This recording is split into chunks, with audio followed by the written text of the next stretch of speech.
Dissabte es va presentar a l'Espai Kitsch el nou patrocinador de Golcat.com, assessorament del futbol català, una empresa nascuda a la comarca d'Osona que ofereix serveis d'assessorament a clubs, entrenadors, porters, jugadors i pares, tant del futbol masculí com del futbol femení.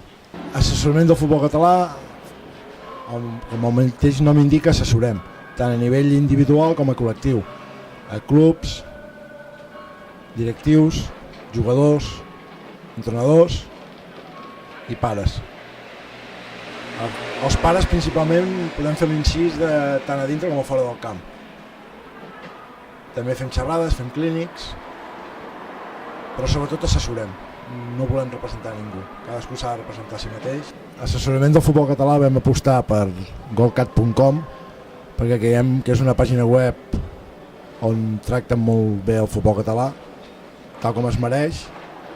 Que una empresa com Assessorament del Futbol Català hagi apostat per Golcat.com com a plataforma de difusió dels seus serveis d'assessorament a nivell de futbol català és una molt bona notícia per les dues parts. D'una banda tenim a Golcat.com, que garanteix, diguéssim, la seva supervivència a nivell de nou mitjà de comunicació del futbol català, i d'altra banda tenim a Assessorament del Futbol Català, que ha apostat per nosaltres com a plataforma de difusió dels seus serveis. Jo puc estar, en certa manera, molt agraït i molt content, sobretot el tracte ofert personal amb ell i, a més, doncs, el partit d'homenatge que jo en aquests moments no m'esperava. Per mi ha sigut una sorpresa molt gran i una il·lusió també molt gran. Des d'aquí, el que sí que li vull donar és un altre cop les gràcies a en Jaume i a en Jordi Monells, i els desitjo tota la sort del món. Que tingui molta sort. Gràcies.